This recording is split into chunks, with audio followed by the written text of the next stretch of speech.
AI এর সুবিধা আর অসুবিধা।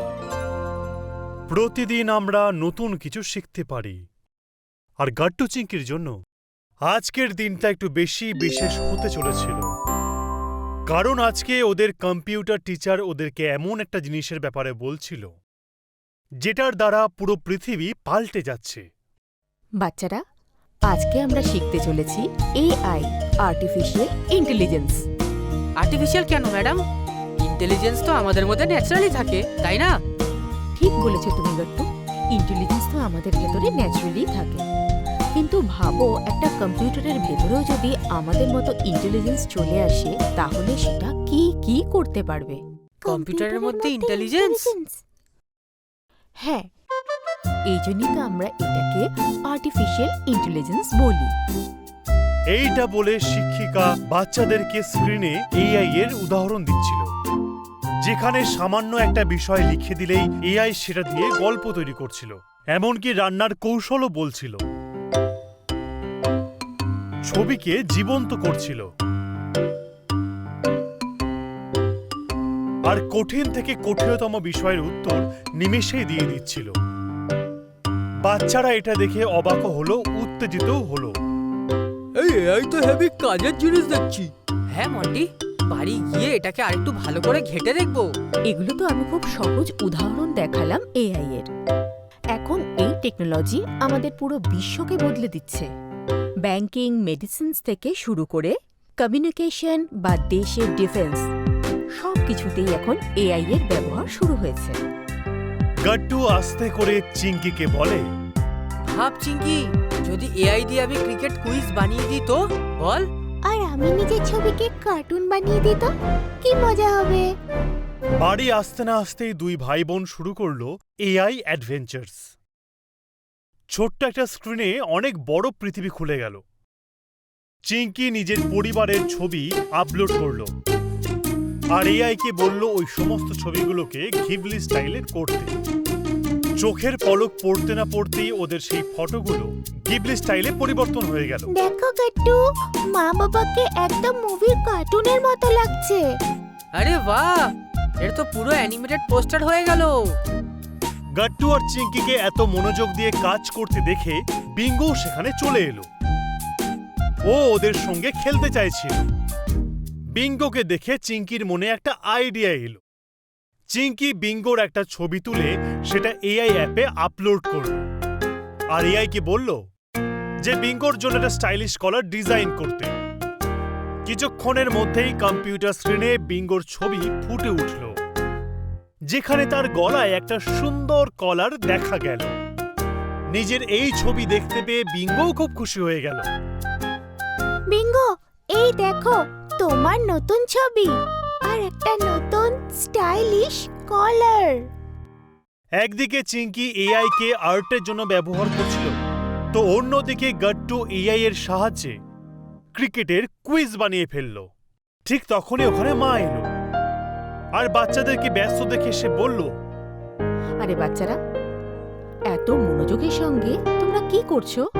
আমরা এআই এর সাথে নতুন এক্সপ্লোর করছি মা। আর এআই দিয়ে বানাচ্ছি একটা ক্রিকেট কুইজ, বুঝলে? মা তাদের কাছে গিয়ে চিঙ্কির ঘিবলি স্টাইলের ফ্যামিলি ফটো দেখল, আর গাট্টুর ক্রিকেট কুইজও দেখল। আরে বাহ, এটা তো খুবই সুন্দর। মা, আমাদের এটা করতে খুব মজা লাগছে। বিকেলে যখন বাবা অফিস থেকে বাড়ি এলো, তখন গাট্টু চিঙ্কি নিজের এআই দিয়ে তৈরি করা কাজগুলো দেখালো। এটা দেখে ওনারও খুব ভালো লাগলো। বাহ বাচ্চারা, সত্যিই খুব ভালো কাজ করেছো তোমরা। ওরা বিঙ্গোর জন্য কলারও ডিজাইন করেছে।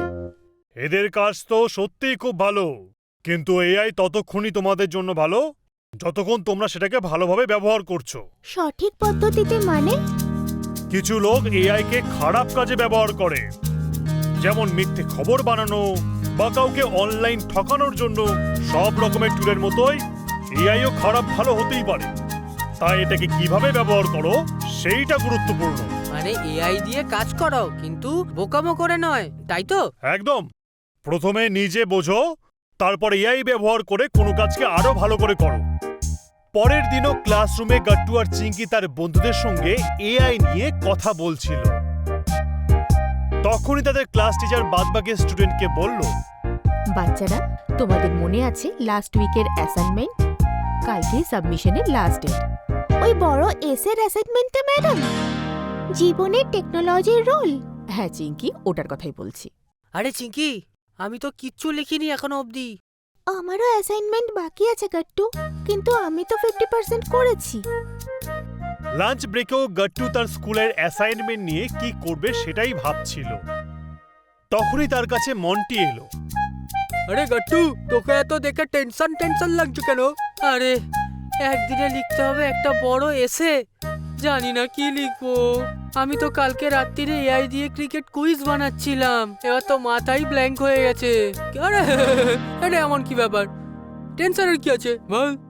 কেন তোর টেনশন হচ্ছে না? তোকেও তো অ্যাসাইনমেন্ট করতে হবে। আমি তো রেডি করে নিয়েছি।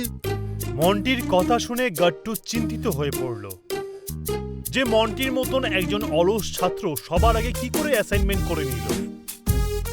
এটা নিয়ে গাট্টুর মাথায় প্রশ্নের ঝড় উঠছিল। আরে তুই করেও নিলি এত তাড়াতাড়ি কি করে? আরে এআই এর হেল্প দিয়ে আমি শুধু 2 মিনিটে এআই দিয়ে পুরো এসে লিখিয়েছি, আর ওটা দিয়েই কপি পেস্ট করে নিয়েছি। তুই তো হেভি সিয়ানা দেখছি। হ্যাঁ, আমি তো সবসময় বলি তুই এইভাবেই নিজের অ্যাসাইনমেন্ট ফিনিশ করে নিবি, ঠিক আছে? বুঝলি? যখন সময় কম থাকে আর মাথাও ফাঁকা থাকে, তখন শর্টকাট একটা ফাঁদ হতে পারে। সেই রাতে চিঙ্কি যখন নিজের স্কুলের কাজগুলো শেষ করছিল, গাট্টু এআই এর সাহায্যে পুরো অ্যাসাইনমেন্টটা কয়েক সেকেন্ডে শেষ করে ফেলল। এটা কি করছো তুমি? ব্যাস একটু হেল্প নিচ্ছি রে আমি। সেই রাতে গাট্টু বোধহয় কোনো কিছুই না ভেবে প্রথমবারের জন্য এআই ব্যবহার করেছিল। কিন্তু এটা কি সঠিক উপায় ছিল? পরের দিন গাট্টু নিজের অ্যাসাইনমেন্ট জমা করে যেন নিশ্চিন্ত হল। যে বাচ্চারা অ্যাসাইনমেন্ট পুরো করতে পারেনি তারা শিক্ষিকার থেকে বকা খেল। তাদেরকে আরও একদিন সুযোগ দেওয়া হলো তাদের কাজটা পুরো করার জন্য। আজ এআই আমাদের বকা খাবার থেকে একদম বাঁচিয়ে নিল। শিক্ষিকা সমস্ত বাচ্চাদের অ্যাসাইনমেন্ট চেক করলো আর বললেন, গাট্টু, মন্টি, সময় মতো অ্যাসাইনমেন্ট তৈরি না করা খুব অন্যায়, কিন্তু চিটিং করে অ্যাসাইনমেন্ট সাবমিট করাটা আরও বেশি অপরাধ। তোমাদের দুজনের এসে আমি দেখেই বুঝে গেছি এগুলো এআই দিয়ে লেখা। শিক্ষিকার কথা শুনে মন্টি আর গাট্টু অবাক হয়ে যায়। ম্যাম তাদেরকে উঠে দাঁড়াতে বললেন, আর দুজন খুব লজ্জা পেয়েই দাঁড়িয়ে পড়ল। Sorry madam. আমি এআই এর বিরোধী নই, এমনকি আমিও এআই ইউজ করি লেসন প্ল্যানের জন্য, রিসার্চের জন্য। কিন্তু যদি তোমরা না বুঝে না জেনে শুধু কপি পেস্ট করতে থাকো, নিজের বুদ্ধি নিজে থেকেই কমিয়ে দেবে। এই কথাটাই তো বাবা বলছিল। গাট্টু নিজের ভুলটা বুঝতে পেরেছিল, তাই গাট্টু আর মন্টি শিক্ষিকার কাছে ক্ষমা চাইল আর দ্বিতীয়বার এরকম করবে না বলে তারা কথা দিল। শিক্ষিকাও তাদেরকে ভালোবেসে বোঝালো আর বললেন, এআই একটা ম্যাজিক ভ্যান, কিন্তু ম্যাজিশিয়ান তো তোমরাই। শেখার চেষ্টা ছেড়ো না, কারণ আসল শক্তি তোমাদের বুদ্ধি। আমরা বুঝতে পেরেছি ম্যাডাম। আমরা কালকেই নিজে থেকে এসে লিখে আবার সাবমিট করে দেবো। আর এরপর থেকে এআই এর ব্যবহার বুদ্ধি করেই করব, বুঝলেন? মাথায় বুদ্ধি না নিয়ে নয়। কখনো কখনো ভুলের সমাধান হতে পারে একটা মিষ্টি কথা। গাট্টুর জন্য এই সময়টা একটা টার্নিং পয়েন্ট ছিল, আর শিক্ষিকার বলা কথাগুলো আর প্রত্যেক বাচ্চাদের জন্য একটা ইম্পর্টেন্ট চ্যাপ্টার হলো।